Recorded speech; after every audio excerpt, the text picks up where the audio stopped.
Merci uko ndi bugusanga aha kubera ko ejo tutavuganye kuri telefone nabonaga imiriro y'abamutangazaje n'aba Leonidas bavuga ko ushobora kuba rwose uri mu maboko atari yawe ejo ntabwo twavuganye kuri telefone kubyo nabagize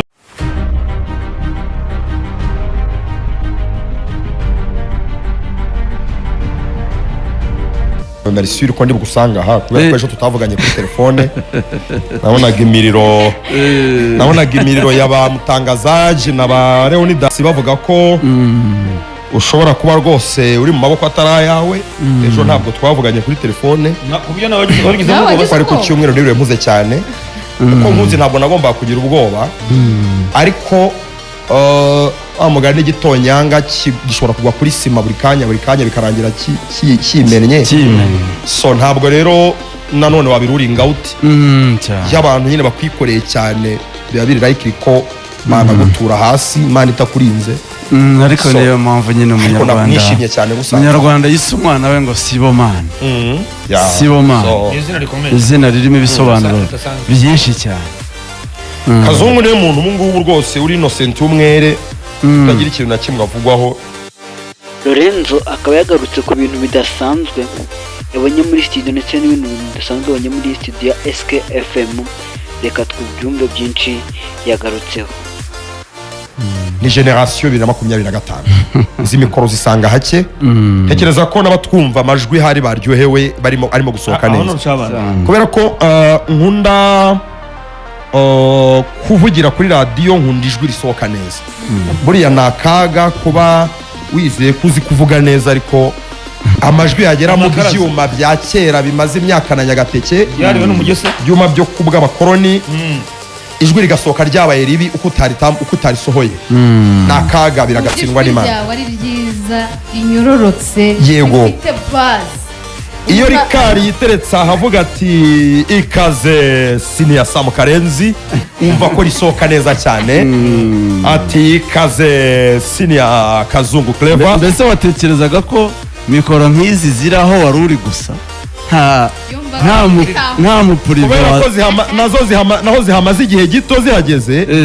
numvaga nyine nta wundi muntu ufite amahirwe yo kuba yazigeraho vuba numvaga zizagera ku bandi nko mu myaka 5 iri imbere. Elas Kastari n'ujya uvuga ngo Elas na hano zirahari kandi zimeze neza uko rero mbibonye iyi reception y'uyu munsi ntabwo nzayibagirwa ndi umuntu uri grateful ntabwo ndi umuntu uri engra ndi umuntu ushima pe urukundo abantu banyeretse muri iyi weekend yose kugeza n'uyu munsi muri iyi introduction yanjye ntabwo nzabyibagirwa. Abakunzi ba SKFM n'abanje bwite bakomeje kundyamaho muri iyi minsi itari nyoroheye iyi neza yanyu urukundo rwanyu ntabwo nzabibagirwa kuva ku bakunzi b'ikiganiro bandika muri commentaire kuri YouTube kugera ku batwumvira kuri FM batavuga cyane iyi neza ntabwo nzigera nyibagirwa mbere na mbere y'abanyarwanda abanyarwanda badatwarira iyo rigoramiye abanyarwanda badatwarwa na fake news z'aba internaute abanyarwanda basesengura kandi bagenda gake ntabwo nje hano kuvuga ibintu byose byabaye ntacyo bimaze dufite inzego tugomba guproteja kuko buriya aho mvuye uvuze ikigo nka RBA ni ikigo kinini ni ikigo cy'igihugu kizakomeza kubaho nyuma yanjye nyuma yakiyoboye kuko si banahoze bakiyoboye icyo kigo gikwiye kubungwabungwa no kurindwa niyo mpamvu hari ibyo muzanyumva mvuga nzahibikanira kuvuga amakuru y'imikino bikarangira kandi ari ibyo byubaha nk'abanyamupira tekereza ko ibintu byose bizagenda neza cyane. Reka nshimire RBA kubera ko RBA ni umutaka twese twugamamo ntibazakubeshye buriya yabishatse ntitwavuga reka bari ko mbivuga hari uburyo tubana mu mikoranire by'umwihariko banyakiriye mu buryo busanzwe. Reka mbashimire abayobozi ba RBA guhera kuri umuyobozi mukuru Barore umwungirije Sandrine we twaraniganye buriya mu ishuri Lorenzo kandi akaba yaje gutungurwa n'umuvandimwe mu bicu Jeanne Paul Dushime nawe yaje kumusanga muri studio ndetse Lorenzo akaza kumubwira ko avuga ko ubuha ko yashobora kuba yaragiye byinshi nabyo reka byumve Lorenzo yatangaje. ndamera neza nakoze gasiporo icyo navugaga ku bihumbi 8 hari icyo abantu kindi bakeneye abantu rucabana unatekerezaga izindi gahunda nanjye ndayibonye ndi hafa mu mujyi mu gasiporo ndabantire kanze mwakira ataza kugenda ntamuhaye ikaze uri kwa Titi Fitness bana narakoze kwa Kacari igitondo burandi utwirukanza ku igare umuhungu wanjye Kacari ameze neza cyane Kacari urabizi ko yabaye mu isonga ariko ndabizi cyane mu isonga ni muri yabaye mu isonga Academy ya Ferwa abantu muri gym warangiye ntego hitinga gym nkeneye kugira ngo kujya dufite ne kontra na Goodrich hano munsi rwose harimo gym ijyanye n'igihe mu mezi 3 ari imbere murabona Lorenzo usa nkaho ari mushya baragushinja ko utaragera 6 pack ibyo ni iby'abakinnyi ariko ngira abantu bishimye abantu barayibonye ku maposte abantu twagiye dupostinga cyangwa se naho kuri social media za company SKFM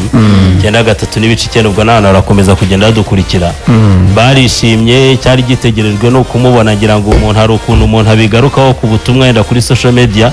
abantu bakagira ngo wenda n'ay'abantu ariko baba bategereje iyo bibaye nibwo ubona ukuri kw'ibyanyako mu mitima y'abantu rero ni saa tumuhaye ikaze mu rugo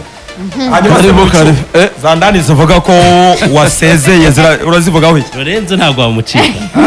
njye sinasezeye ndahari urahari noneho reka mubwire ngeze hano hepfo kuri wa musaza w'inshuti yacu ujye uturebera icyo kurya biba ngombwa hano chef ati koko bimeze bite ndavuga ndahari arambwira ati gira icyo ufata niba uhari musaza arya n'umugoyi musaza ndamukunda cyane buriya ngo Nairobi niho yafatiye amahugurwa uriya uzi njye ntabwo yambeshye nacyo kintu cyatumye mbakombenke hari umuntu bakoranye wigeze no kumujyana gukora hanze bananiranwa ko ubuzima butagize yaratubonanye arambwira ati ariko hari umuntu ababonanye mugendana kandi yari bosi wanjye birancanga ambwiye mubajije uwo muntu arambwira ati nuko nagezeho ndabireka atari kuri uriya muntu twaragendanaga ati ibintu akora arabyumva cyane ni umuhanga pe amakazi iracitse nubwo mu bicu ntajya mwizera yatangiye ibiryo mu bicu ntajya mwizera ariko ziracitse cyane ku mugani ikawa nanjye nkireba ya teramonte navuze ntireka ndebe ko asohotse busa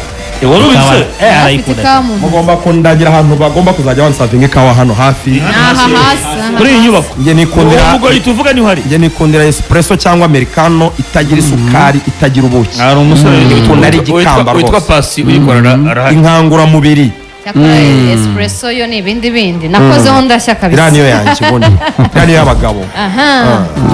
Sabiti n'uburyo uzinywa avuga ubwoko bukancanga hari za makiya